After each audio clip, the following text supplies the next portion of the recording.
Hey, and welcome back to Game Talk. I'm your host, Ahmed Mion. Today I'm joined by Connor. Hey, guys. And Mike. Hello. And as we're recording this today is the last day of January, and I think it is a fitting time to sort of take the temperature of the room.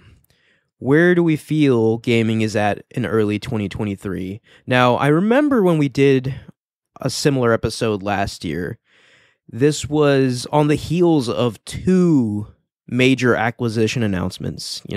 Microsoft announcing the Activision acquisition, right? And Sony announcing the Bungie acquisition.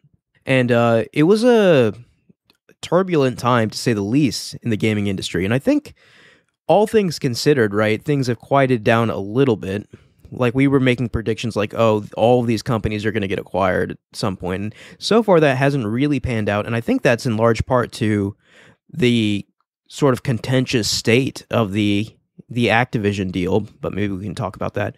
But I guess just to kick things off, I can throw the question over to you two, right? Like, in the context of like gaming in general, and considering like the big players like Microsoft, Nintendo, Sony, and Steam, how are we feeling?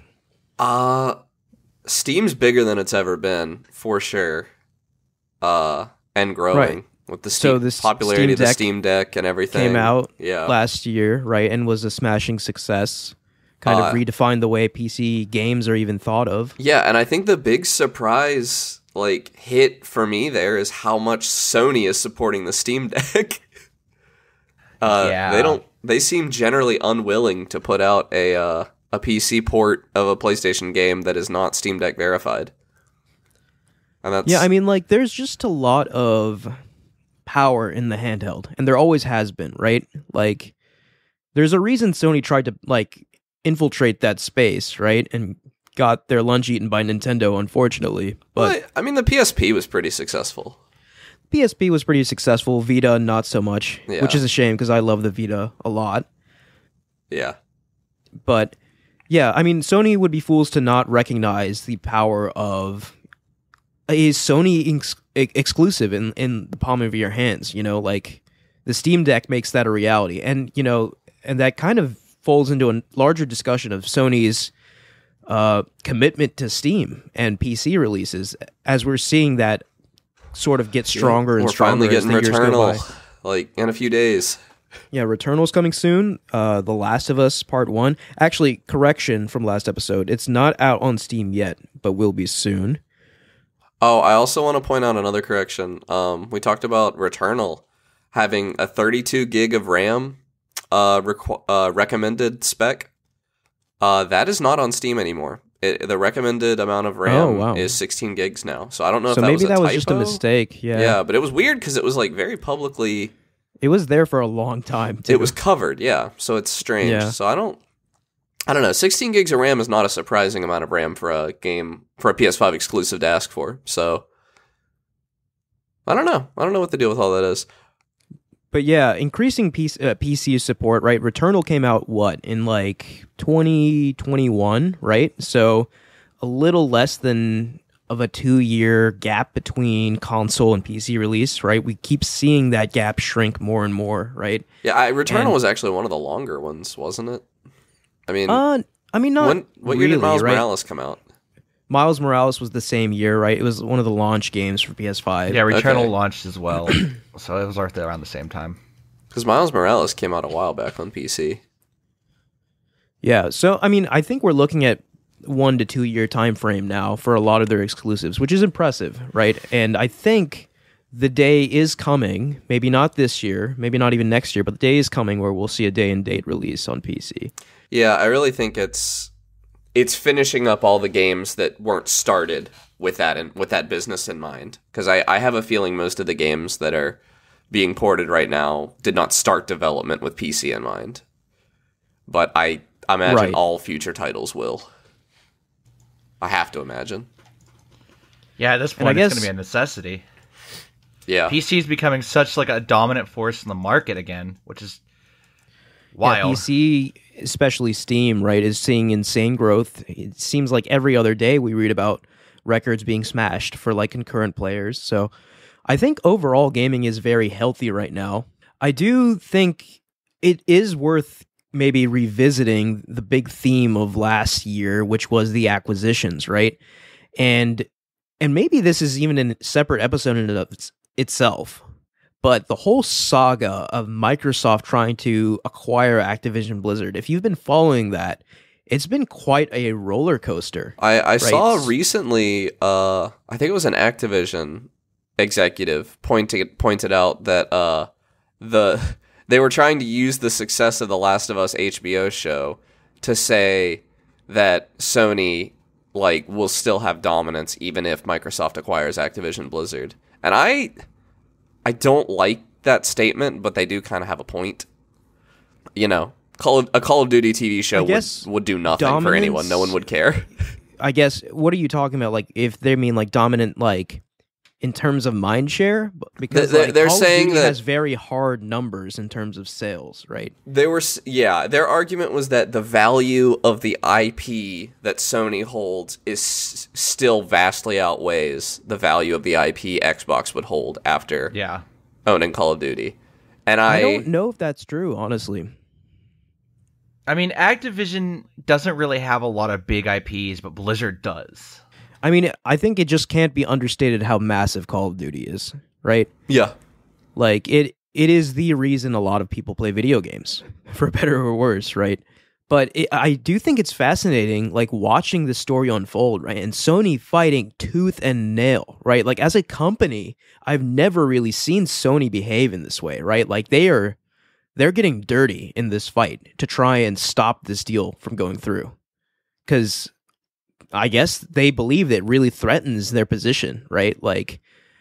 Microsoft with Call of Duty, and even to the point where Phil Spencer and Microsoft have come out and said look, Call of Duty is going to be on everything, right? It's not coming off of PlayStation ever, right? And Sony is not okay with that, right? They do not want this deal to go through, and it seems opposite, them, Microsoft is willing to make any concessions to get this deal to go through, including multi-platform availability in perpetuity, which I don't know how true that really could be, right?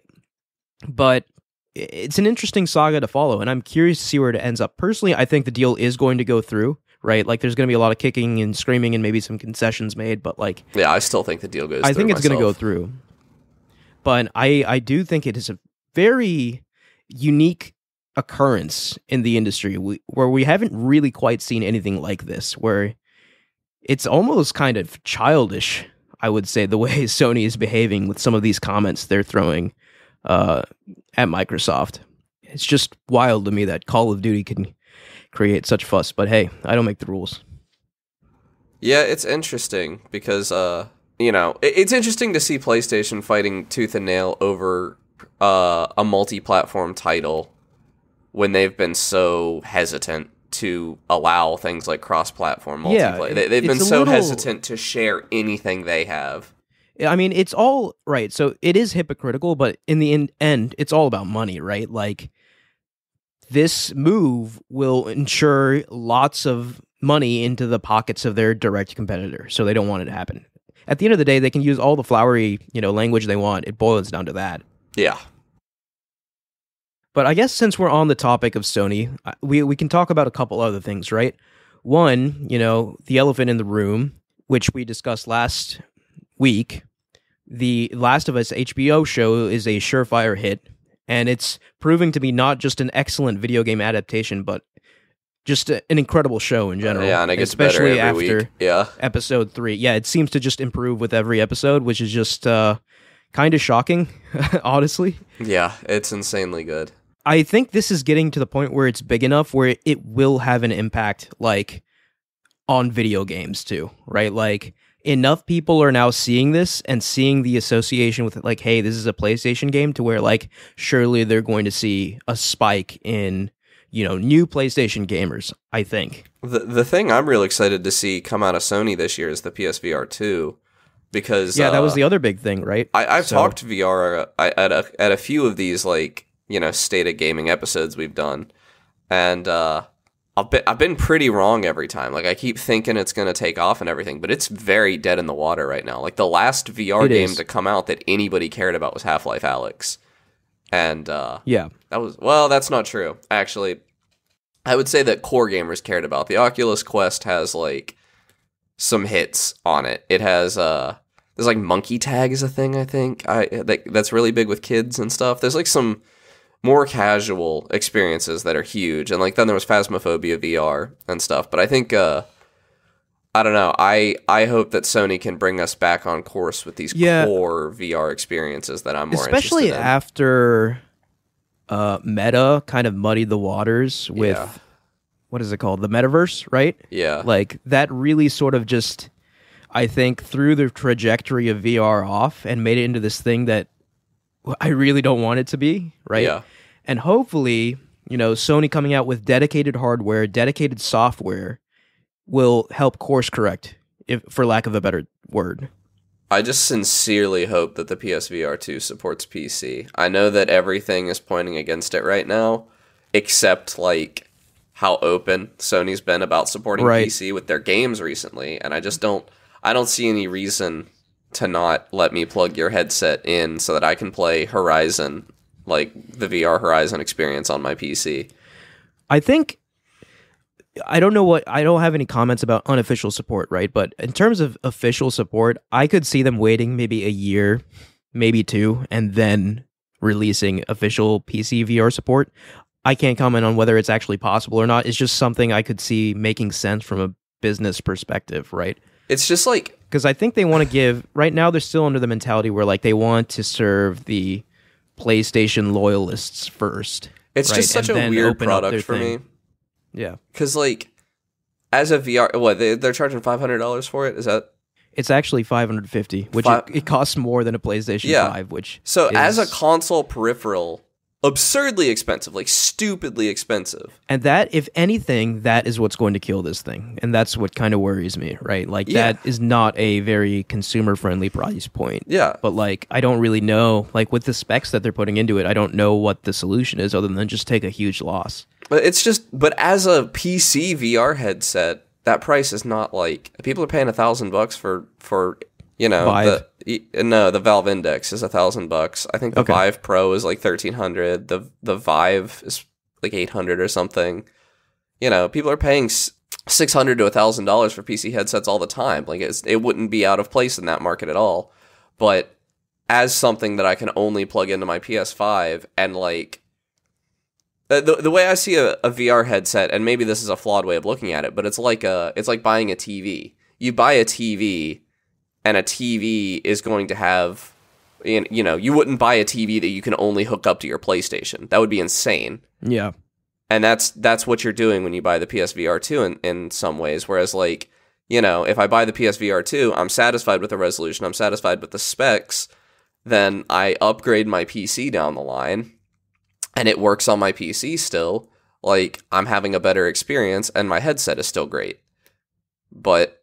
The PS5 is not an upgradable, it's just not an option. It's tricky because Sony is currently in the middle of like two philosophies. One is their old way of thinking where it's just like get things on our platform only and it'll make people come to our platform. And two is their new way of thinking where it's just like put it on PC for the masses to enjoy, right? I think with VR, it does make sense to put it on PC right away, right? Yeah. Like VR needs a massive shot in the arm and that's the way you do it. Also, they would it would still basically be exclusive to them because they will be still the only ones putting out these quality AAA level VR experiences. There's no one else doing that right now.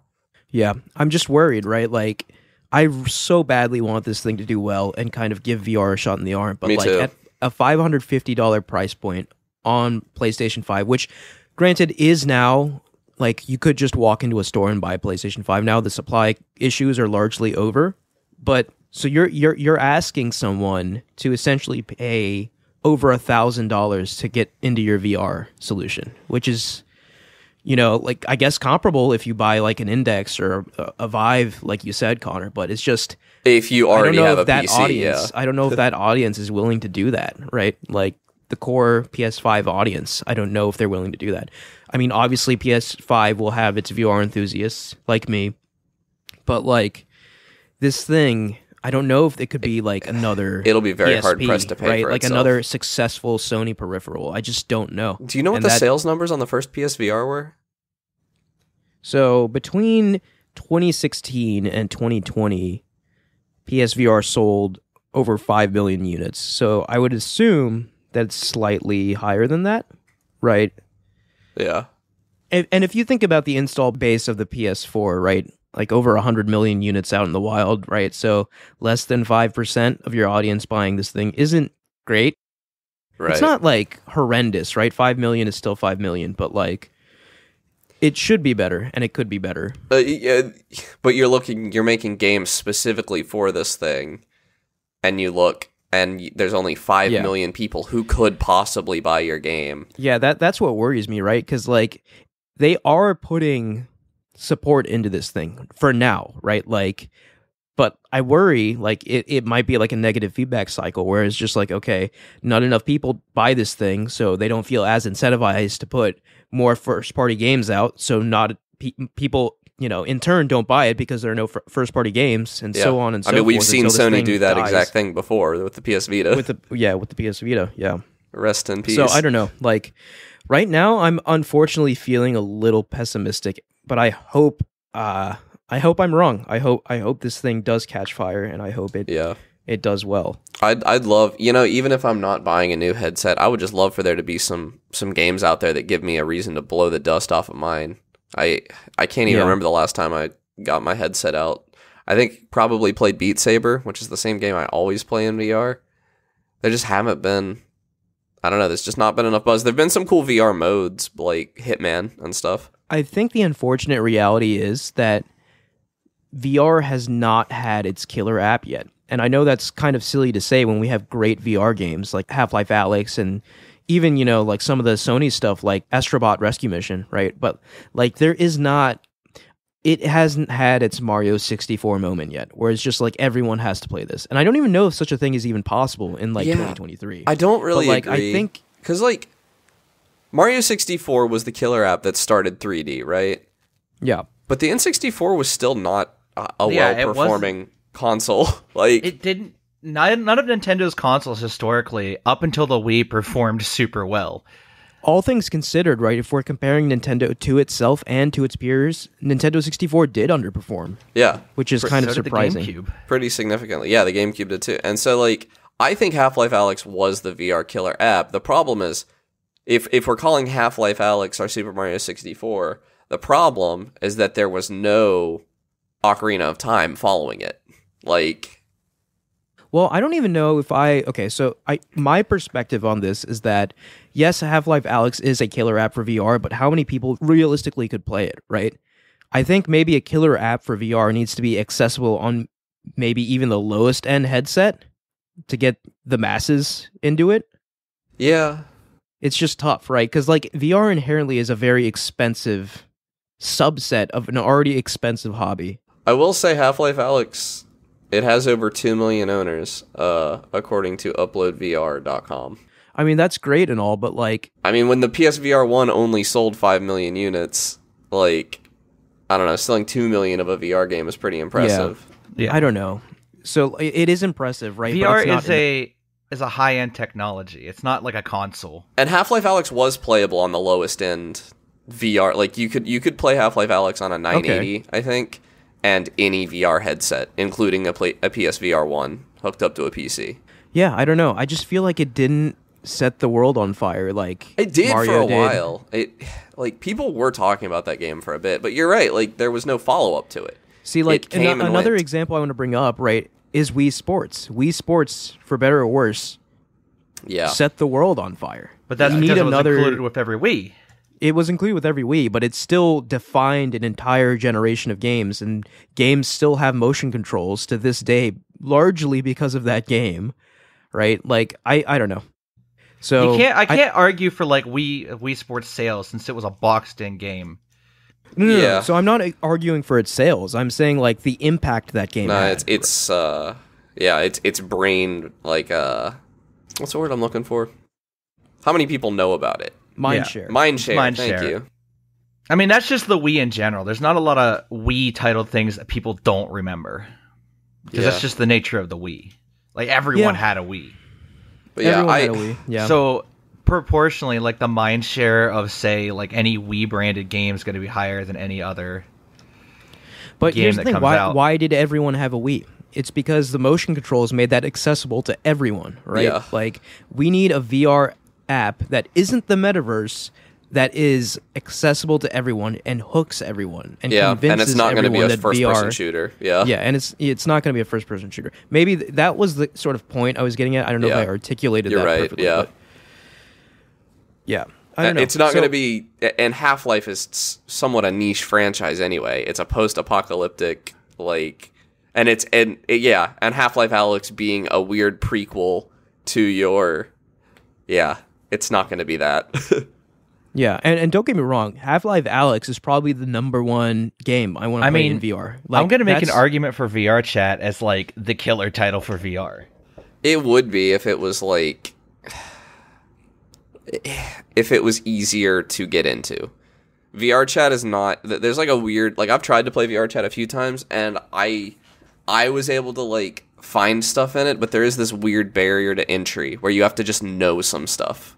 And not everybody's going to get through that. I mean, no, I hear your point, Mike. Like, VR definitely has some killer titles, but I feel like they're largely for people who already are familiar with VR.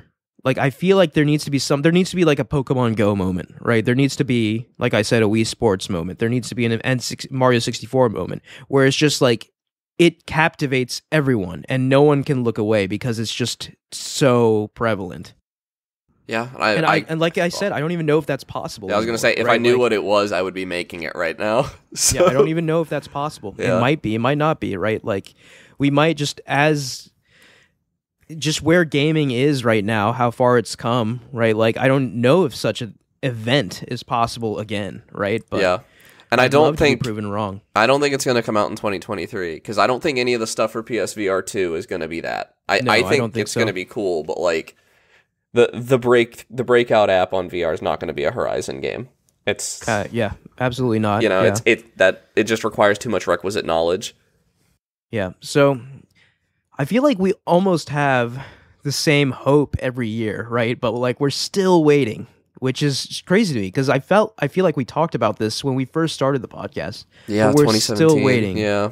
For VR to have that moment, which I haven't lost all hope. I still think it's possible, but I don't know. It's just it's very hard, especially in 2023. And other news, big, sort of a big shakeup, more of a whimper, but E3 is just done this year. None of the big three are going to be there.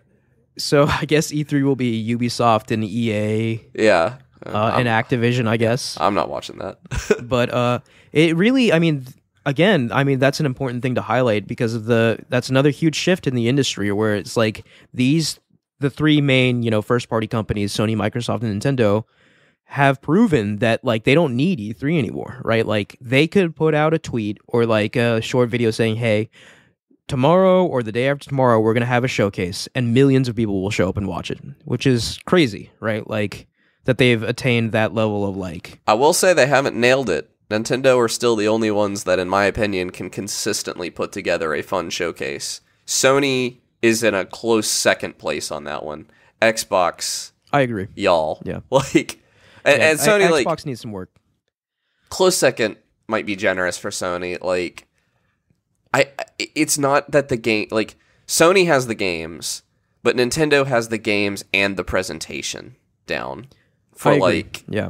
In a way that I can't really explain. I think both Sony and Microsoft are still sort of trying to figure out their version of the Nintendo Direct. That Xbox Direct...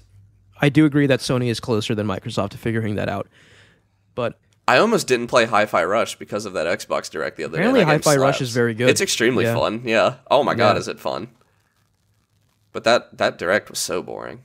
It took games that I was interested in, like Redfall and stuff, and made me like just exhausted to hear about them. And we'll get to Xbox here in a minute, but like I guess just to sort of close out the Sony discussion, right? We've got, there are two big things, which is their adaptations, right? First of all being The Last of Us, but there's several other things in production, right? A God of War show on Amazon, a Horizon show on Netflix, right? I don't think either of those will be as successful as The Last of Us, but we'll see. And the other big thing is PSVR 2. It's kind of funny to say, right? They're a video games company, but I think their number 3 big thing are their exclusives this year, primary of which is Spider-Man 2. So that's going to be late this year, right? That's going to be fall this year, hopefully, right? Insomniac's pretty good about nailing their dates, right? So I don't think it'll get delayed, but Spider-Man 2 is due for this year, right? And as we know, Spider-Man 1 sort of just took over the Sony ecosystem when it came out in 2018, and I expect Spider-Man 2 to do the same thing. Yeah, Spider-Man 2 is going to be hard waiting on that port. And I'm very happy that Spider-Man 2 is PS5 only, not PS4, PS5 cross generation. So you see, I don't know. Like, there are some games where I get that adds stuff. I don't know what Spider-Man is necessarily going to get out of that, because Spider-Man PS4 already had like no load times unless you got on the subway. Yeah, no load times. I'm just thinking about the visual fidelity, right? Because I look back at what Insomniac did with Ratchet and Clank as a PS5 exclusive, and to this day, it's still probably like one of, if not the best PS5 games graphically. And maybe I'm wrong. Excited for that to come to Spider-Man as well. It just seems like you can always strip stuff out to make a PS4 port. Like, they're going to port this to PC, and it's going to run on the same PCs that the other 2 Spider-Man games ran on. It's going to run on the Steam Deck. It's going to, it just seems like you can make a downgraded version. I'm curious to see if, like, they actually have, beyond just the fast loading of an SSD, if they use next generation, in quotes, technology that only the PS5 has and not the PS4 in ways, in unique ways in Spider-Man 2, right? Like, I don't know if that means using the SSD in unique ways or what, but there's a reason why, right? Like, Spider-Man 2, right? It's actually almost baffling, right? Because, like, it would make sense for them to release Spider-Man 2 on PS4, right? Spider-Man was their best-selling exclusive at the time, and this one's only on PS5, which, if we're comparing to PS4, right, there's only a fraction of the amount of PS5s as there are PS4s out in the wild. So it certainly is a bold decision, I think. And I think there is going to be a reason for that, and we'll see that as we see more of the game. But yeah, definitely excited for that. I can't really think of any other big Sony exclusives this year.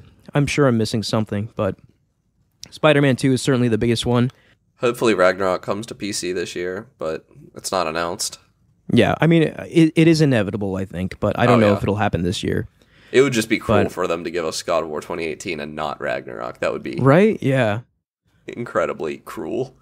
But yeah, I don't know. Sony is looking to have an exciting year, I think, with the shows, with PSVR 2, and with big hitting exclusives. So maybe we can move on to someone else now. Who do you want to talk about next? Xbox or Nintendo? I think Nintendo's probably got the strongest year of anybody coming up by one game alone. The big, right, like the Elden Ring of the room here, right? Like they're releasing the sequel to Breath of the Wild, Tears of the Kingdom, almost a shoo-in for just winning all of the awards at the Game Awards, right? Like, I mean, already, right? We've barely seen anything of this game, and I can confidently say that Tears of the Kingdom is the game to beat.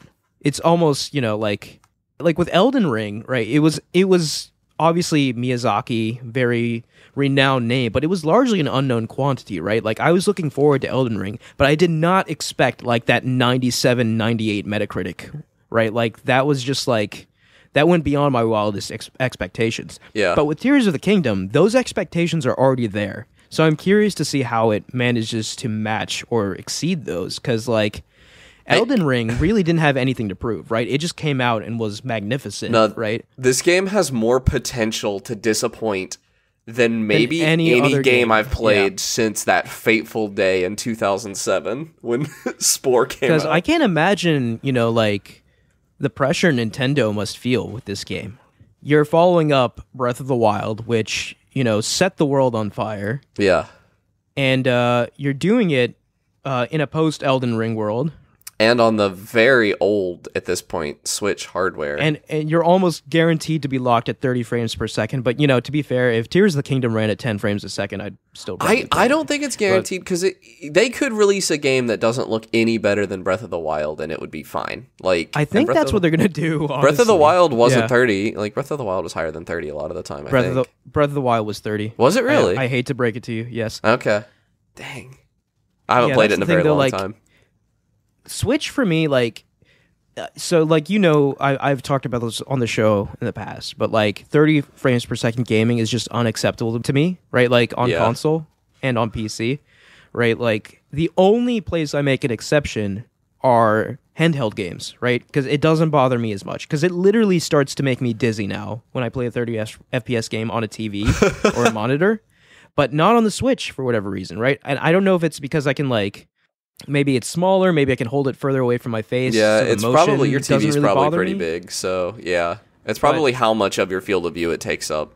Yeah, so I will tolerate Zelda at 30 frames per second, but I will be playing it handheld, which is not how I want to play Zelda. But I'll be playing it on the big screen. I'll just be putting up with it. I don't know. I play most of my Steam Deck games at 40 frames per second, just because for battery 40 frames per second is a pretty it's a significant jump over 30, yeah. And it's a cool revelation, especially in this console generation, right? Obviously PCs have variable frame rates. They've been using 40 FPS for forever, but especially with this generation, pioneered by Insomniac, right? Sony has been putting out 40 FPS games, and it's been sweet, right? It's a great middle ground between really high fidelity resolution, if you're into that, and the halfway point to 60, which is 40 frames per second. Yeah, it works. I like it. I don't think Tears of the Kingdom will bother me at 30 though. It's not a high action game. I don't know, but it does have we already know it's in an old Hyrule and everything. It does have the greatest potential to disappoint out of maybe any game ever. It does, and you don't bet against Zelda, right? No. You don't, right? Maybe if you bet against them when Skyward Sword came out, you won, right? But that is the only time. Yeah. Their track record so far has been close to perfect, right? And even Skyward Sword is a pretty good game, right? I'm not gonna. It's just the worst one, but it's not a bad game. And especially taking the design philosophies of Breath of the Wild and improving upon those. We're being kind of negative right now, pessimistic right now, but on the flip side, what if they show everyone what an evolved Breath of the Wild style world could look like? And that will be the new benchmark going forward. I think that's equally as likely to happen, considering the caliber of developer we're considering here. It has potential to be one of the greatest games of all time, for sure. It's not going to compete with Outer Wilds for me, but it could be, an easy top 5. Yeah. If it is only as good as Breath of the Wild, I think it'll make top 5. Yeah.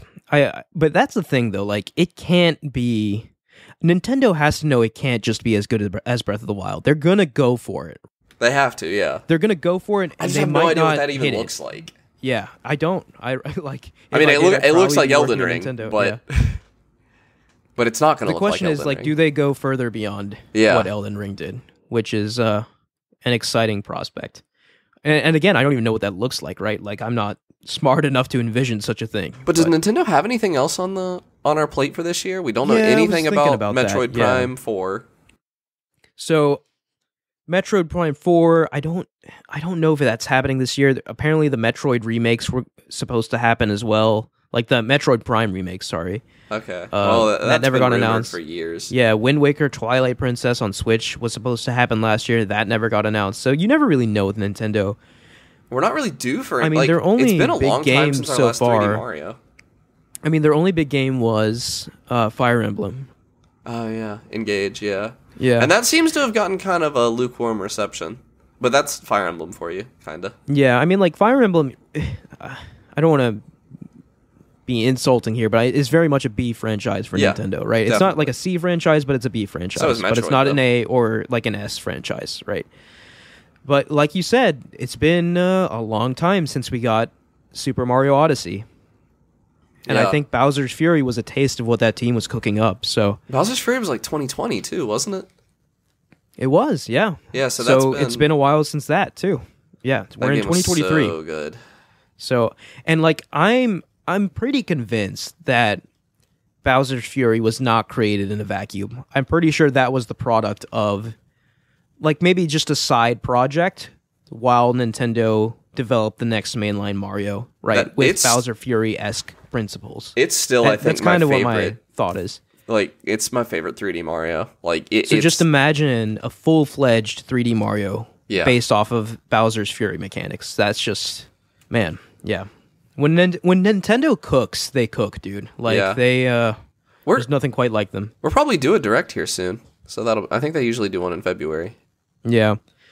Yeah, but like Nintendo, I don't know. I think their cards are kind of close to their chest, as they usually are, right? Like, at one point, I definitely believed we were getting a Switch successor this year. I don't think that's going to happen now. No, I think maybe fall 2024 is when we see a Switch successor. Like, there is going to be a Switch successor. Let's not get that twisted. Dev kits are being made, right? Like, there is enough smoke around this thing for there to be a fire. A Switch 2, Switch Pro, whatever they're going to call it, new Switch. I don't know what it is, but it exists, right? Think worse name. Yeah, new Nintendo Switch U2. That's what it is. But, you know, it's another one of those things where it's funny because, like, I can go back maybe 2, even 3 years, and we were talking about a Switch successor, right? Like it was some imminent thing, which is funny to me, right? Nintendo never really operates on the timeline people expect them to. But it is getting close to that time, right? The Switch is showing its age, for sure. And I'm excited what a next generation Switch, right? We've already heard about what's going to be packed into this thing, right? And those rumors are surely accurate, right? Like the DLSS rumors and stuff like that. So yeah, I'm very excited to see a Switch successor. I do think it will be a Switch 2 and not some out of left field thing. And I do think it'll come out next year, or at least be announced next year. Yeah, I suspect it'll get announced this summer. Well, I don't know if they'll want to take any heat off Tears of the Kingdom, so maybe not this summer. I think there is a world where, like, early on in development, they were thinking, like, hey, maybe Tears of the Kingdom could be a Switch 2 launch game, but I don't think the timing ended up working out, right? Yeah. So, like, Tears of the Kingdom will certainly be a Switch game. I wonder if the Switch will, you know, because if it's any more intense graphically than Breath of the Wild, that console is going to struggle with that game. Yeah. But we shall see. Yeah. I think, I don't know, Nintendo, exciting as well for different reasons than Sony, right? Sony's kind of branching out in new paths, but Nintendo's got a juggernaut coming that has the potential to once again redefine the gaming landscape. So I think that's the big thing with Nintendo, and a new console on the horizon, but we might not hear anything about that this year. Yeah. Are there any other Nintendo exclusives that have been confirmed? Like, is there a Pokemon game happening? Nothing confirmed I don't know. right now. Next it's up too is early. probably DLC for Scarlet and Violet. Scarlet Violet, yeah. Yeah. But there usually tends to be like a mainline Pokemon, or not a main, like a Pokemon It'll game be a every black year. and white remake. Oh, yeah. We are due for that. Although there are some people thinking we're going to get a sequel to Legends Arceus as well. That could be cool. There were some theories that they were going to like alternate between a Legends game and a mainline game. Yeah. So that could work. That could be interesting. But yeah, I don't know. Like 2-year dev cycle is still quick for a Pokemon game. Arceus, I hope Arceus isn't just a one-off, right? Because like Nintendo did like Let's Go Pikachu, Let's Go Eevee, and like people thought like, hey, maybe we'll get Let's Go Johto games, and that never happened, right? Like so. Yeah. But they do have something unique and special on their hands, I think, with Arceus. So. Yeah, more so than they did with Let's Go. More so with Let's Go, for sure. Yeah, Let's Go was kind of. I mean, I buy a lot of Pokemon stuff. Let's Go was actually fun. I liked it, but it was very much just. It was capitalizing on Pokemon Go. Like, it had the same capture mechanics and everything. And that's not really something I'm too interested in like, for a main Pokemon game. A mainline Pokemon game, at least. Yeah. Okay, any other thoughts for Nintendo before we move on? So, the last of the big three, obviously, Microsoft. And Microsoft, there's a few interesting points with Microsoft, right? obviously we discussed the big elephant in the room at the beginning of the show with the acquisition that they're still trying to get through. This acquisition will, I mean, I would go so far as to say is define the entire company, define Xbox as a brand going forward if it does go through, right? Like, Xbox will be the home of Call of Duty, which is the most successful gaming franchise of all time. And not only that, they get like Blizzard stuff and like all sorts of other goodies. So I don't mean to correct, like, is Call of Duty still bigger than Fortnite? I don't know I don't know how comparable, like, I don't know if we can make that comparison because one's a games as a service and one's a release every year. So yeah, I guess we could try and like dig up financials, but I don't know if I want to do that. But yeah, I mean, like, I just even want if somebody to be Fortnite's- bigger than Call of Duty because I think it's a bad right? game. Like, even if it's Fortnite. Like, Fortnite's a good game. Fortnite should be bigger than Call of Duty. Fortnite just makes me cringe sometimes. Fortnite's fun. Call of Duty's not. Easy. Okay, so we discussed the Activision stuff at the beginning, but Activision stuff aside, right? This is going to be a big year for Xbox, right? We've got Starfield, which is the hotly anticipated Bethesda release. And I do think, I've said this before, but I do think Bethesda has a lot to prove with Starfield, right? Like, they, like, obviously Fallout 76 started out in a horrendous state, but has been getting better, I've heard, over time, and it actually has a pretty healthy player base now, believe it or not. But the cutesy Bethesda day one bugs aren't going to fly in 2023. Like, you got to pass for like Skyrim and Oblivion because you were the kind of the leader of the pack back then for those kind of games, but you are not that now. And, you know, if you take issue with that, fine, but I don't think they are, right? Like, there are games that have come out, and Bethesda-esque games, I should say, right, that have run circles around them. And I think Starfield has a lot to prove, and I do think they have the ability to blow everyone away with Starfield. Like, if they play their cards right with that game, that will be like a pretty special game, I think. I'm curious to see if Bethesda has it in them still, right? Because, like, I do harp on Bethesda a lot, but there is something special about a Bethesda game. Like obviously not the bugs and stuff, but like, I'll never forget playing Skyrim for the first time. And if they can recapture that magic with Starfield, that would be something special. I agree. I also, like, the Series X, part of me wants to say, like, the Series X needs its system seller, which it really doesn't have yet. Yeah, and I think we can... Sorry, go ahead.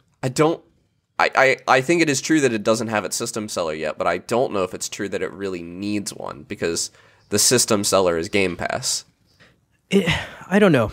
I think it does need one, right? And it's fine if the system seller is on Game Pass, right? That's where it should go. But, like, it still needs one, right? Like, and Halo was supposed to be that, and we all know how that ended up. Halo and 343, right? Like, I think there was an article I read today, and I forgot to send it to you guys, but 343 is seeing some major restructuring.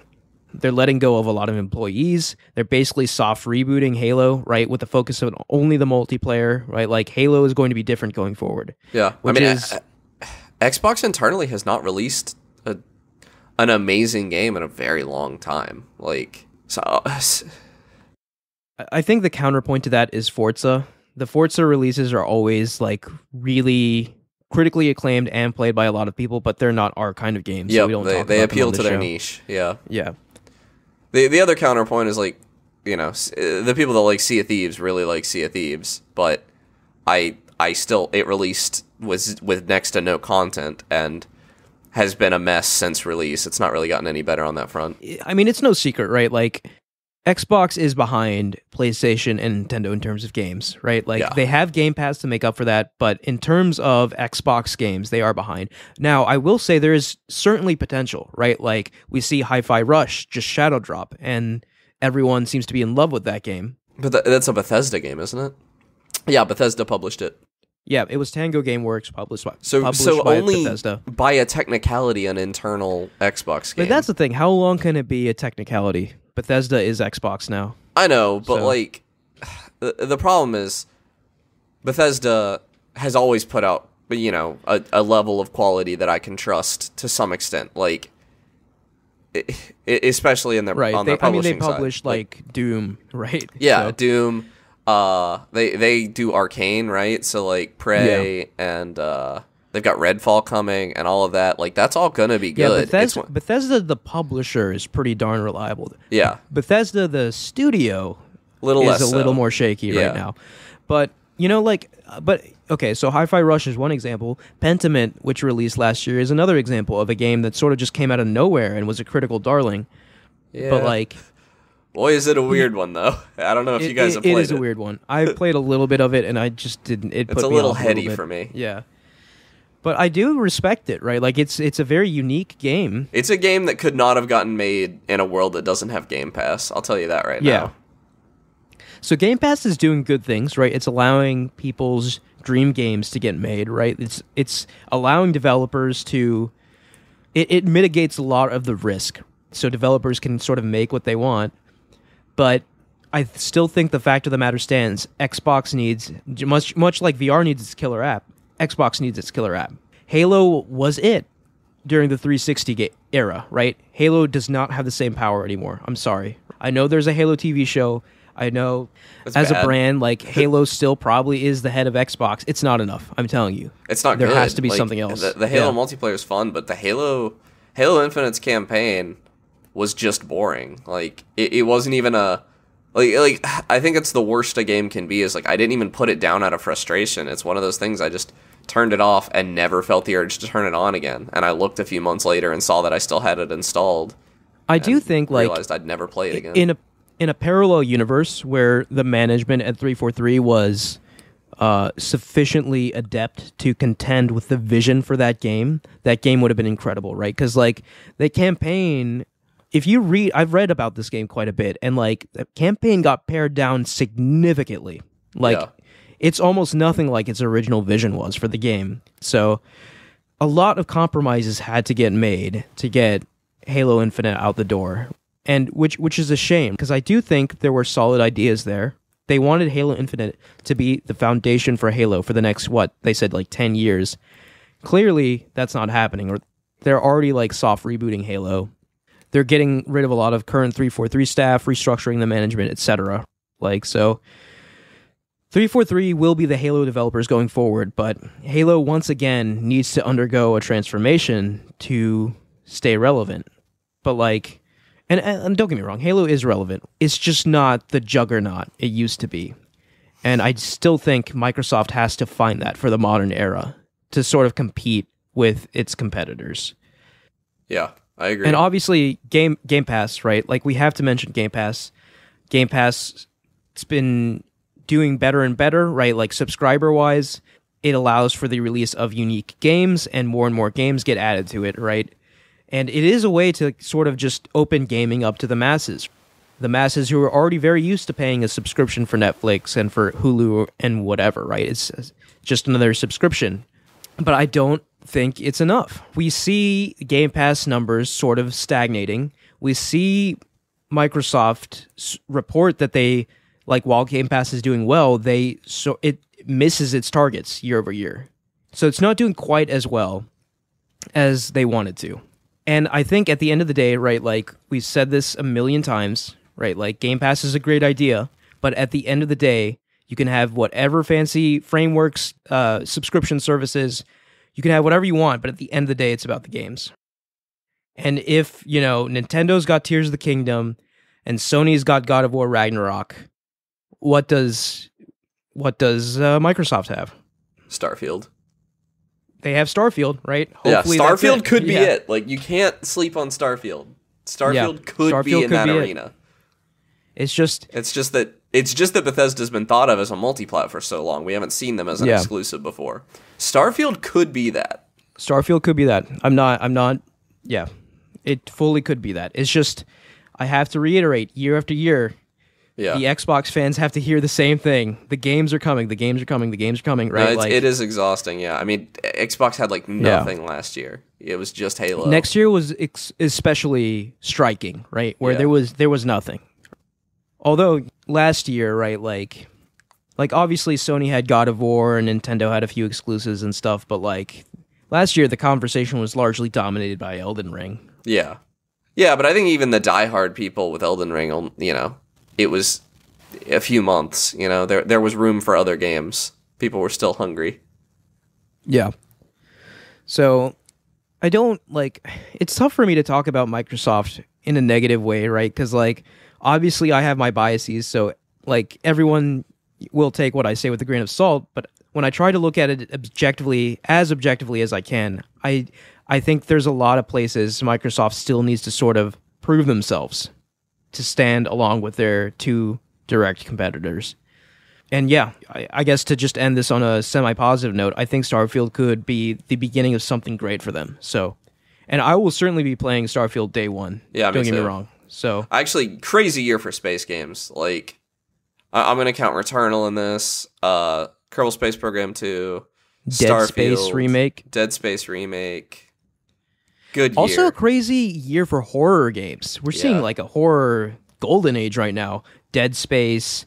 We're seeing a Silent Hill 2 remake, Resident Evil 4 remake. Granted, they're all remakes, but we got the Callisto Protocol, even though that was these are some of the all-time. Yeah, Callisto Protocol was mid, but these remade horror games are some of the games that define the genre, right? So Silent Hills 2, right? Resident Evil 4, which defined an entire era of games, right? It's an exciting time to be a horror fan. Now, okay, so do we have any other thoughts on Xbox? I don't think so. Okay, so how do we feel about, I don't want to say everything else, but we still have, I think Fortnite deserves a mention, right? Fortnite's firing on all cylinders. There's so many Fortnite wannabes, right? I guess that's the best way to put it. Everyone wants a Fortnite. Sony wants a Fortnite, right? Half of the games, first-party games Sony is developing right now are games as a service games, which pains me to say, right? But it's true, right? They're mixing their portfolio, which is traditionally single-player, story-focused games, with these multiplayer games. So they've got all these multiplayer games cooking because everyone wants a Fortnite. That's the golden goose everyone is chasing right now. Yeah. And not everyone can do it, right? I'm very sorry to report that the Iron Galaxy put out a letter today saying that Rumbleverse will be shutting down. Yeah, that's sad. So and Rumbleverse was one of the more unique battle royales, right? It was strictly melee focused. It was wrestling focused. It was very goofy. It wasn't just another third person shooter or first person shooter, right? And that kind of makes me sad, right? The margins must be so intense for games as a service games, right? And battle royales, where it's just if it isn't the next big hit, it's not financially viable, which just sucks to see. Because Rumbleverse was a legitimately unique and very fun game. I will definitely miss it. That was my favorite BR of recent memory, and it just clearly didn't get any traction. So it didn't even. It's not that it didn't get any traction; it's that it didn't get all the traction, which is what it takes for these games to survive. Yeah, exactly. You said it better. Yeah. So, unless you're Fortnite or Apex Legends, or I guess Call of Duty Warzone, it's hard. It's hard to survive in this environment. Yeah, and there's the horrific behind the scenes that it takes to keep those games as a services going, which is a lot of crunch, a lot of constant updates. Fortnite is getting updates every 2 or 3 weeks. I get a text from my friend. Yeah, it's got to be an endless sort of. I'm just thinking from the developer's perspective. For example, I brought up God of War Ragnarok earlier. You start God of War Ragnarok, working on it. 4 years later, it's done. It's shipped. Right? Maybe you release a few patches afterwards to iron out some bugs, improve performance or whatever, but then it's done. You've created a game. You can pat yourself on the back, you get a nice fat bonus or whatever, and you move on to whatever's next. Yeah. I don't know what happens with the Battle Royale, right? Just endless toiling away at that game. But, Fortnite's one of the ones that at least I guess if we're using the word mindshare like we were earlier, mindshare wise, they nailed it. Yeah, for what it's worth. The only bigger game than Fortnite right now is probably Call of Duty or Minecraft, and even those are like debatable. No. Like, Fortnite might just be the biggest game. Call of right Duty now. is nowhere near as big as Fortnite. I was looking. Fortnite was at. I just looking at current player numbers. Fortnite was at like 1.5 million, and Call of Duty was in the 300,000s. Like, it's not even close. You looking at Steam? No, this was where was this? I gotta bring it up again. Because that 300,000 number really doesn't make sense, considering how much Call of Duty sold. That was Right. the Call of Duty player counter. Was how many people are playing Warzone right now. Was Oh, we're talking Warzone. Warzone, Okay. yeah. Yeah. I could see that. Yeah. And Warzone is sort of Fortnite's direct competitor, so it is an apt comparison. yeah.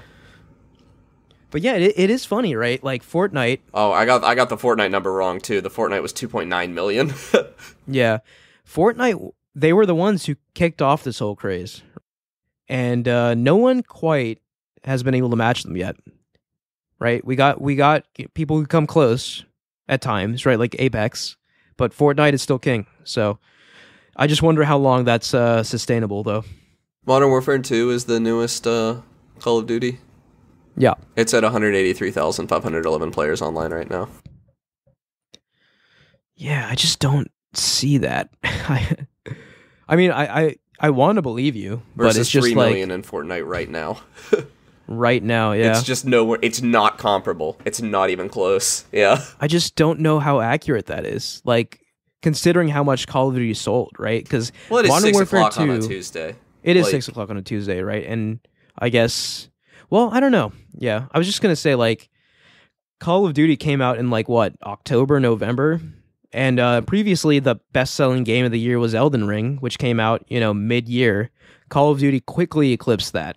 So Call of Duty did sell more than Elden Ring, and last we heard that Elden Ring was like 15 million plus. So Well, Call of unless Duty people are sells just buying really it and well not playing among it, people that probably only play it for a little bit. Like, I don't know if that's true, man. Like, there are people who only play Call of Duty. Like, it's their only game, and there's lots of them, right? That's why Call of Duty is this golden goose that everyone's trying to get on their side. I don't know. But anyway, yeah.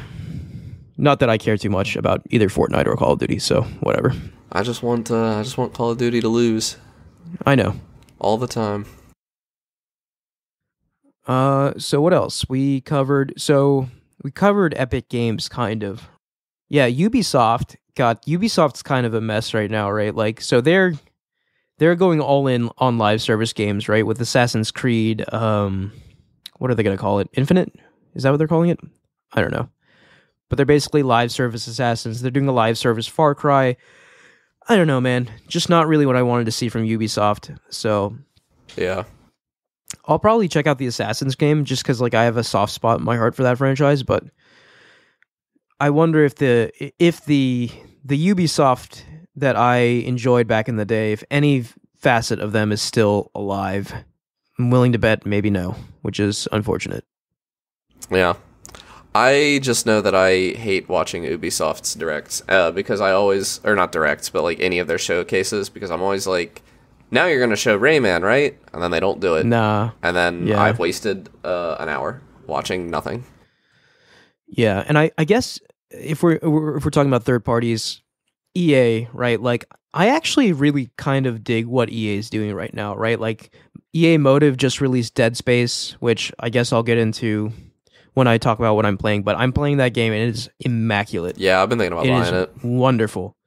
They're releasing Jedi Fallen Order 2, That'll be good. which is Jedi Survivor later this year. So, EA willing to show that, like, hey, yes, we were initially all about these multiplayer games, all about these games as a service style games, but we still respect the single player game, and we are willing to put resources to putting out quality single player games, which I really have to applaud. It is a lesson I think Ubisoft could maybe take to heart a little bit. I mean, Ubisoft, I don't know. The Ubisoft franchise that I still keep an eye on is Watch Dogs, because Watch Dogs 2 was so fun. Was there a Watch Dogs 3? Yeah, Watch Dogs Legion. Watch Dogs Legion. And it was not very good. It was fun. It had its gimmick kind of held it back where you could play as anyone. Yeah. It had a lot of potential that was kind of bogged down by performance issues, at least on PC, so I never finished it. I had a good-ish time playing it, though. It was just like the writing was very difficult because there were no characters because every single NPC was playable. So like they couldn't have a protagonist really. So the writing was like not as good as Watch Dogs 2, but the gameplay itself was still like pretty fun, and there was like a lot of choice. It was very system driven. Yeah, dude, I remember when the trailer for the first Watch Dogs came out, I was like, holy crap, this is going to be such a cool idea for a video game, right? Mm-hmm. Like, and it just kind of sucked. Watch Dogs 2 is really good, though. Yeah, that's what I'm trying to get at, is though there's a lot of potential, I think, in Watch Dogs. Yeah. It's just a matter of realizing it. Yeah. It's fun. I just don't know if Ubisoft is quite up to the task right now. Yeah. But as we've seen with EA, companies can change. So I just want to point out Square Enix too. They've got Square Enix, yeah. They've really leaned into NFTs. Yeah, and they also leaned into NFTs after everyone had kind of realized that was a bad idea, which is a bit weird. But Square Enix has always sort of come across as like that kooky grandpa, like that just is, I don't know. Final Fantasy 16 like, will be good. Oh, grandpa, you're always talking about them NFTs. Like, I don't know. They're a bit kooky, is what I'm trying to say. But like, yeah, Final Fantasy 15 or 16 is going to be huge. Like, that's the thing though. Like, they have these insane, like, huge games coming out, but then they also turn around and talk about NFTs. So it's just like maybe like a tale of two companies there. I just need to hear more about Dragon Quest. That's what I'm itching for. Dragon Quest 12: The Flames of Fate, which is a sick title, by the way. Yeah. I mean, Dragon Quest always... Dragon Quest 11 Echoes of an Elusive Age. Like, yeah, Dragon Quest stays having really good titles. Yeah. I like those. I need to get into Dragon Quest, man. I know I would like it. You should play Dragon Quest 11. It is like... So... It's so... I mean, you'll love it just because it's Dragon Ball. Like, yeah. I know I'd like it. You play as Trunks. Like, what more could you want? Yeah. But, okay, so a couple other things... I think we've covered at least the big third parties I want to talk about. But I want to talk about, I guess, Sleeping Giants. One, or maybe the only thing, is Rockstar, right? Like, Rockstar is hard at work at Grand Theft Auto 6, and whenever that comes out, that's going to take over the world. Yeah. But I don't think we'll see anything from Rockstar in 2023, so I think they will continue to sort of marinate and work on whatever they're working on. I don't know if there's any other big Sleeping Giants to note, but I did want to talk about indies as well, right? Like, obviously it's kind of hard to like predict like the state of indies, because like a lot of good indies just sort of come out. But we're due for Hollow Knight Silksong. We are due for that. I don't think it's coming this year. Really? You were so confident. Yeah, I know. Earlier. I don't know. It's been too quiet. Something's got to be wrong. Something's wrong. Yeah, I don't know. Something is up. I wonder if it's just like a feature creep type thing, right? The only thing I can imagine that they would be so quiet about is that they had like some idea, and they built a whole game around that idea, and maybe it's not working. And they got to the end, and it just didn't work, and they had to start over or something. Because I don't know, like Team Cherry, right, has only made Hollow Knight, correct? Yeah, as far as I know. Yeah, and Hollow Knight, one of the greatest games of all time, as far as I'm concerned. It's insanely good. But, you know, is it... I don't want to even put this out in the world, but, like... I don't want to say, was it a fluke, but, like... Are they capable of doing that again? Yeah, right? Was and it maybe lightning in a bottle? Some of that pressure... That's a better way to put it. Was it lightning in a bottle? And maybe the pressure they're feeling to sort of replicate that and exceed that is doing something over there. I don't know. Or that's maybe they just have enough money to do whatever they want, and they've decided they're just going to make an insanely big game. Yeah, maybe. Or, that could honestly be equally as likely, is that they're just making a game that'll make Hollow Knight look small in comparison, which is frightening to think about. I don't know. I hope it's good. It'll definitely be good. I just hope it's as good as Hollow Knight or better. I've been itching to replay Hollow Knight lately. That game slaps. Yeah, I need to. I think I will before. Like, once we get a concrete like release date for Silksong, I will replay Hollow Knight. I could see, is Hades 2 that we're getting that early access probably later this year? Hades 2, yeah. I don't think it's like coming out officially this year, but I think it'll be playable in some capacity early this year, which is exciting. Haunted Chocolatier, the next game from the developer Stardew Valley. We don't know, but I could see. Yeah. I bet we get news this year, if nothing else. We'll probably do another Deltarune chapter. I'm actually not caught up on that game. I still gotta check that out. Yeah. All things being equal, right? Like, indies are the thing I'm least worried about. Yeah, they consistently manage to, and obviously indies is a very big umbrella, but like every year there are indie games that are like must-play titles. Oh, Animal Well. Animal Well is going to be the sleeper hit. Or not even sleeper hit, but Animal Well is going to be the indie hit this year. I'm like... What's Animal Well? Huh? What is Animal Well? Animal Well is the Big Mode is publishing it. It's it's Donkey's publishing. Yeah. And I was actually genuinely uninterested when I saw the Big Mode announcement for it and stuff. And their marketing in general, I think, has been pretty poor. But I actually, looked at the game a little bit, and they're saying stuff like there's like 3 or 4 levels of game here. There's like a game you can play start to finish and have a good time. There's a mystery in that game that you can solve that'll be kind of like the true ending. And then there's going to be a layer deeper than that, and maybe a layer deeper than that are like, that's cool. A really complicated puzzle and then a community-wide puzzle. And they're already doing like ARGs and stuff leading up to release. I really like stuff like that. Yeah, me too. So I think Animal Well is going to be quite good. I think it might scratch that Outer Wilds itch. That genre's kind of finally gotten a name. Metroidvania is what people are calling them. Oh, I've heard that before. And I'm kind of into that. So Animal Well's probably going to be my game of the year, honestly. There's a very good chance of it. Yeah, I'm looking forward to playing it. Yeah. I mean, I saw the trailer and I thought it was neat looking, but I didn't get any of the stuff you're telling me now. So yeah, it was that makes it way more interesting. Not been amazing. I had to dig pretty deep to find, because I saw some streamers that kept talking about it, and I was like, really? And I looked a little closer, and it looks quite good. And I know Donkey is largely just like a comedian, but like he does understand what makes a good game, right? Like, and having his seal of approval and sort of his support does mean something to me, even though he's largely like meme driven. I agree with that, but there was an article that they put out about Animal Well that was talking about how having their own custom engine let them have lower latency on their button inputs. And I cannot stress enough how much that is hogwash. Like, there's no truth to that at all on any level. There's just no way.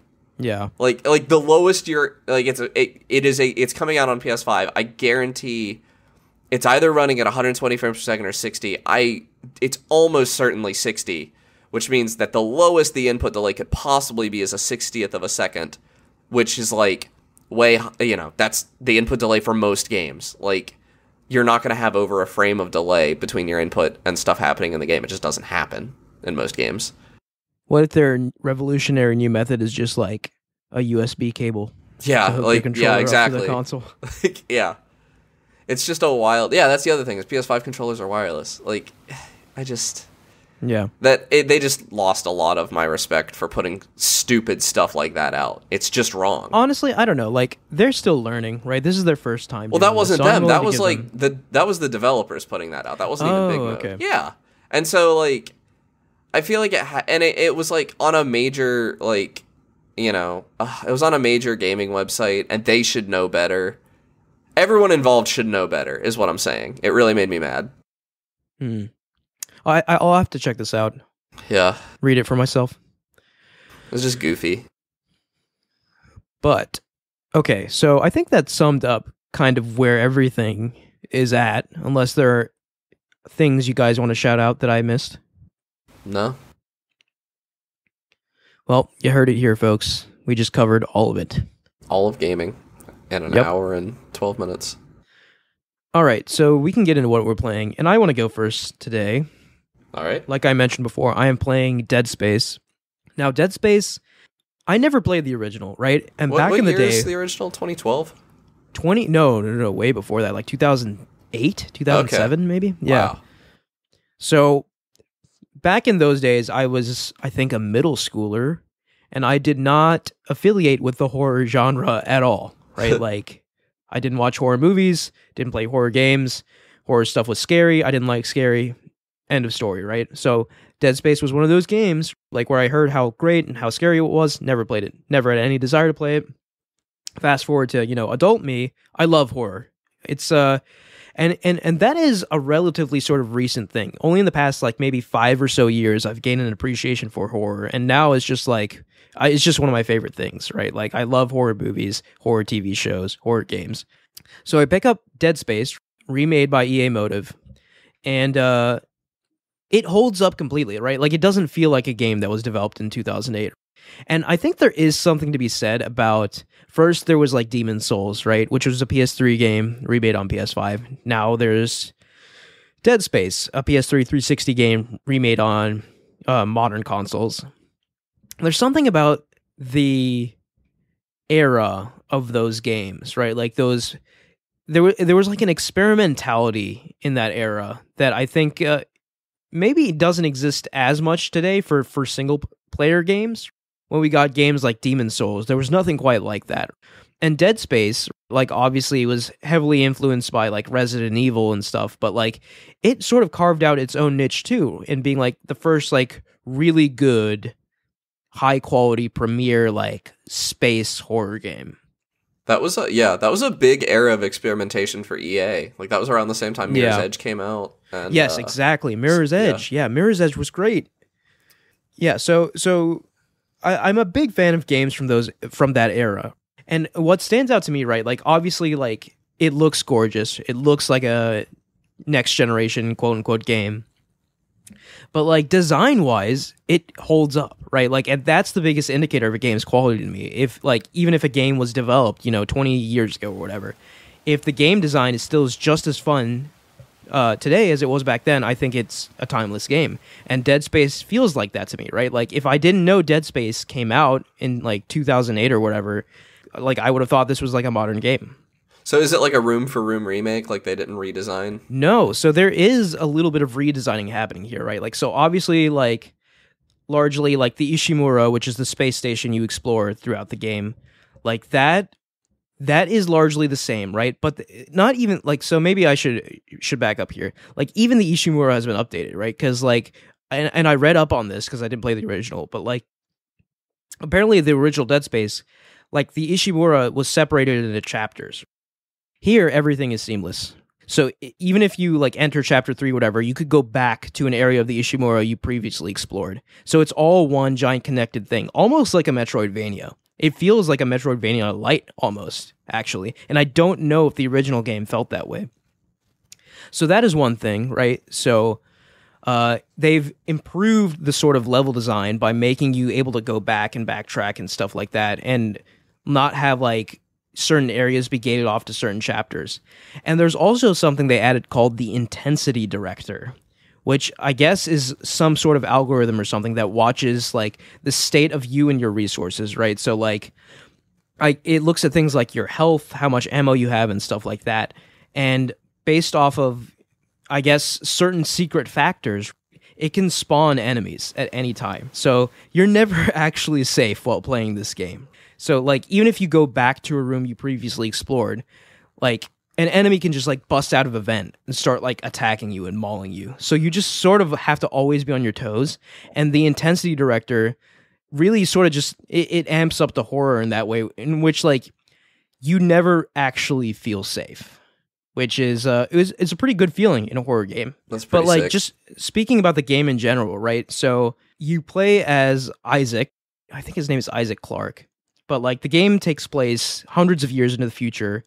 You're going aboard the space station Ishimura to investigate a distress call, and when you get there, you see like everyone has been mutilated, and there are these like monstrous creatures with like basically scythes for arms and like really like they're called like long necromorphs, right? Yeah, necromorphs kind of, yeah.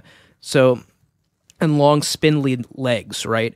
So one thing unique to this game, and I think like it's a pretty unique mechanic in general, is that the main weapon of the game is a gun called the plasma cutter, and it shoots projectiles that slice either horizontally or vertically. So you can press a button to rotate the orientation of your gun to shoot horizontally or vertically. And you need to slice off the limbs of these monsters to kill them, right? So this is a very violent, gruesome horror game. So once I think they're called necromorphs. Yeah, that sounds right. I think so.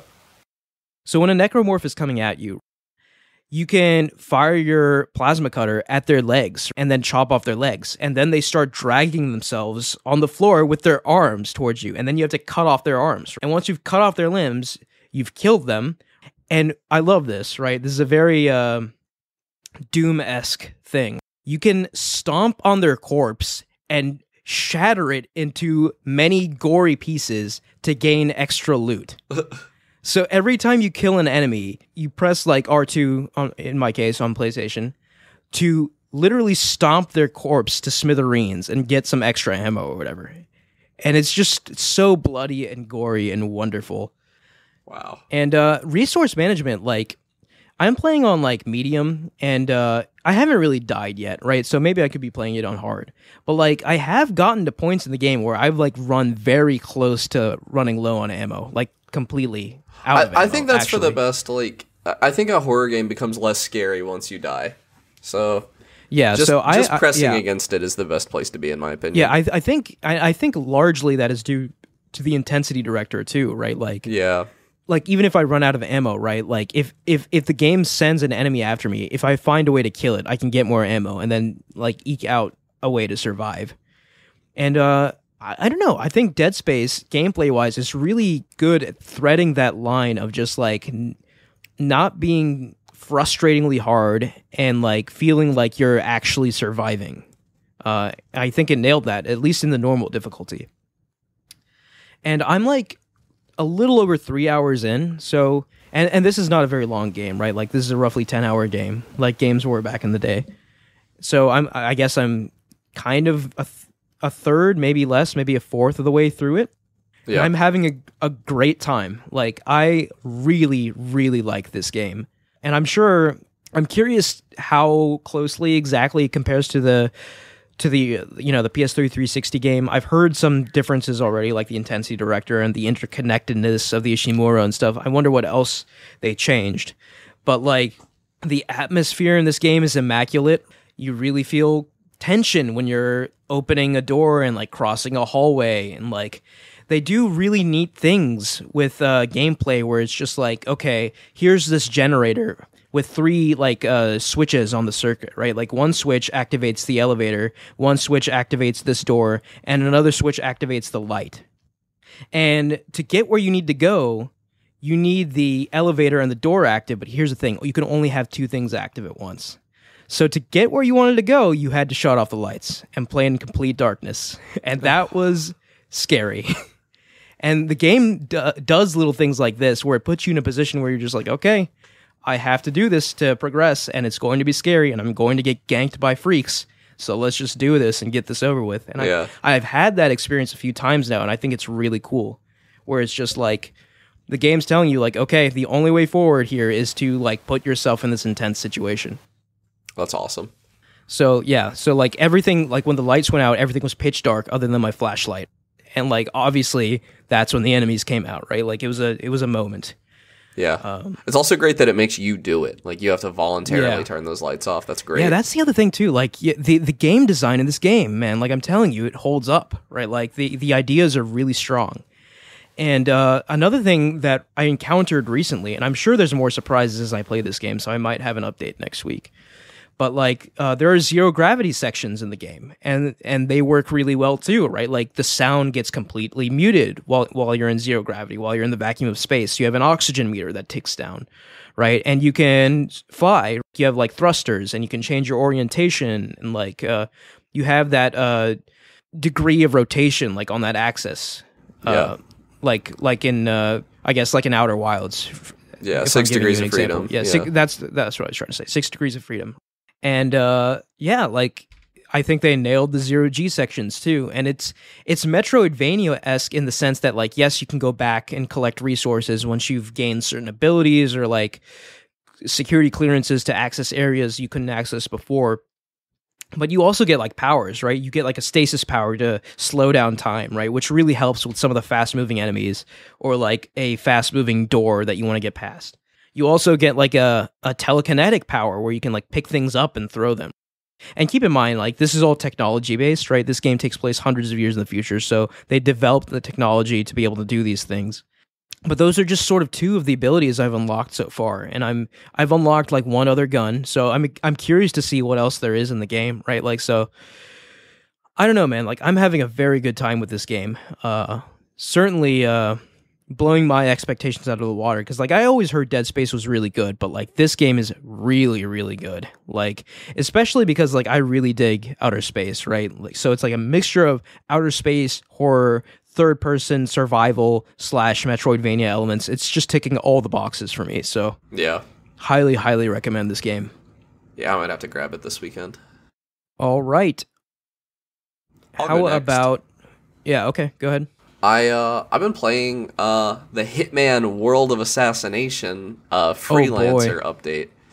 So we've sung praises at least for Hitman 3 on the show before, and it is no longer 3 separate games. They actually, if you had Hitman 3, then you by default you now have Hitman 1 and 2 as well. It gives you all of them. And you cannot. That's really smart. You can't buy them separate anymore. It is Hitman World of Assassination. It is one $60 game now.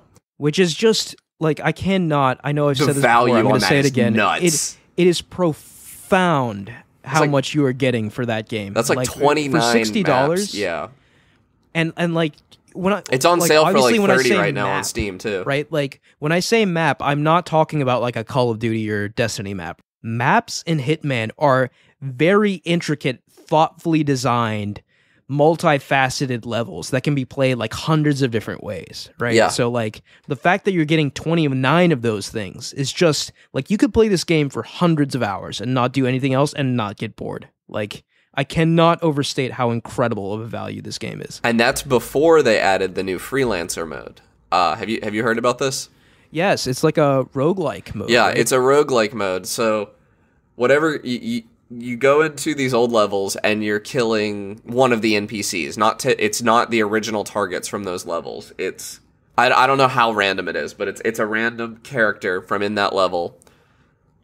And you can take different things that you have kept from previous missions in your safe house.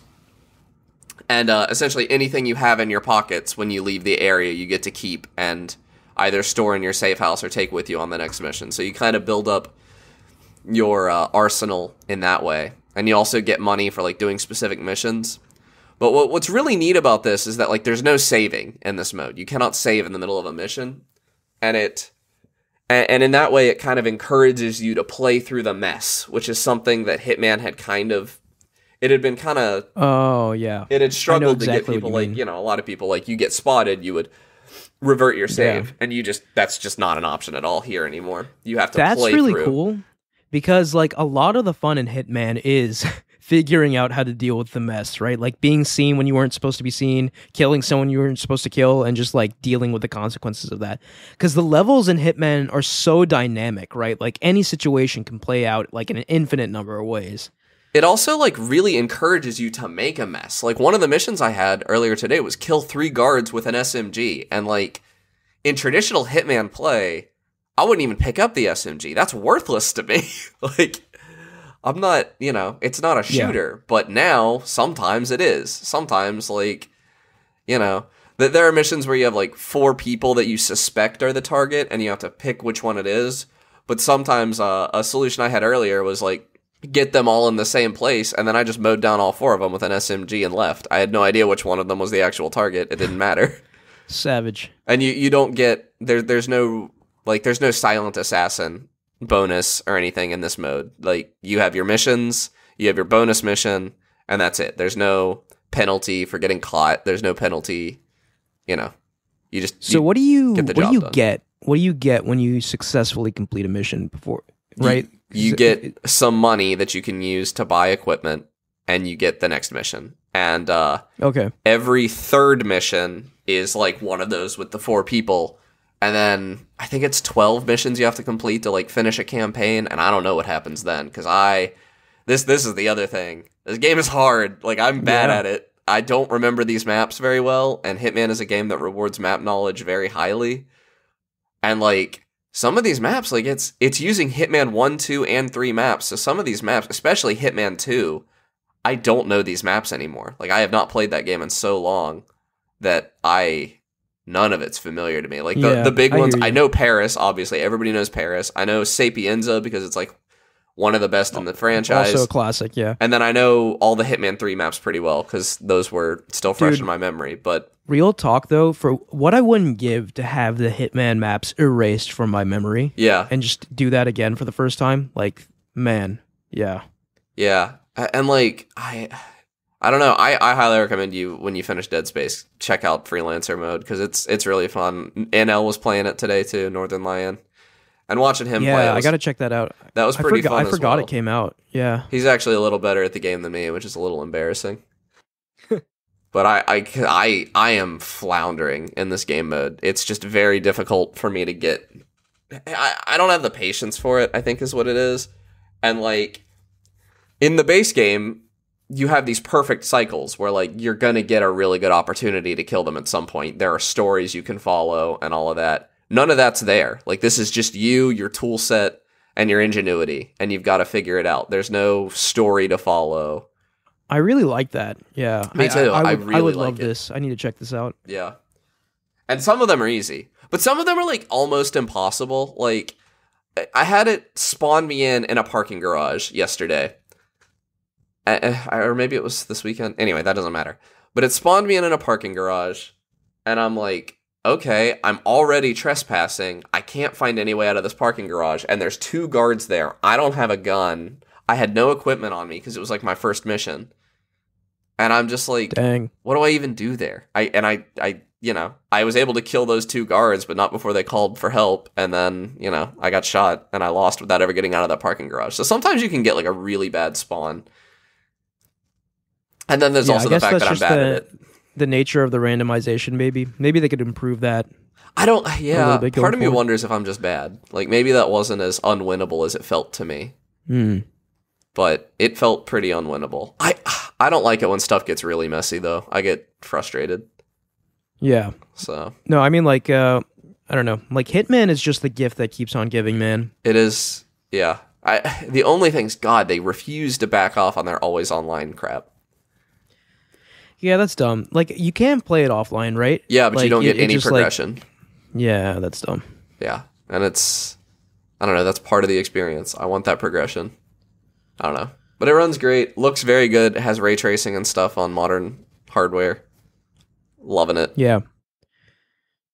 Yeah, that's definitely on the list. Very high up on the list. Just very happy to have a reason to return to these maps that I liked so much, because I had kind of played them to death with the default stuff. And it also is a reason to return to some of the maps I didn't like so much. Like Colorado, I hated that map. I never would have gone back to it by choice, but now I'm kind of forced to.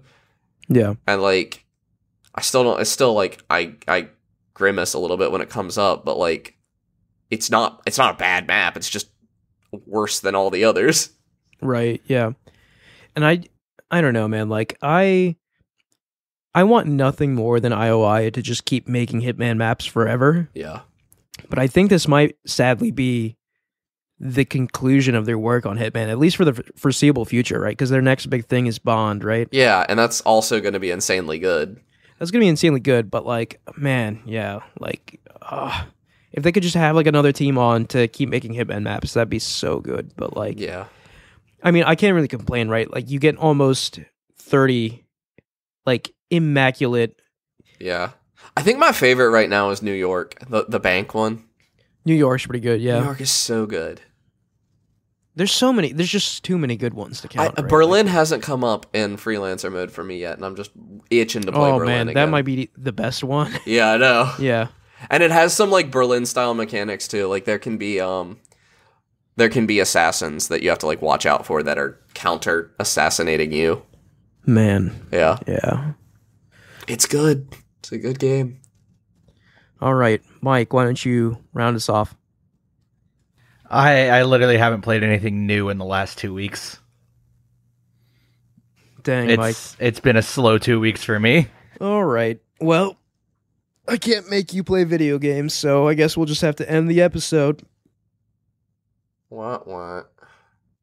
All right, thank you all for listening. You can follow us at @podcast Game Talk on Twitter. Please like, rate, and review us on any podcast service you use, including SoundCloud, Spotify, Apple Podcasts, etc. Click the link in the description of the podcast to join our Discord and talk to us there. Thank you, Connor and Mike. Yeah, see you guys next week. See you next week. Bye.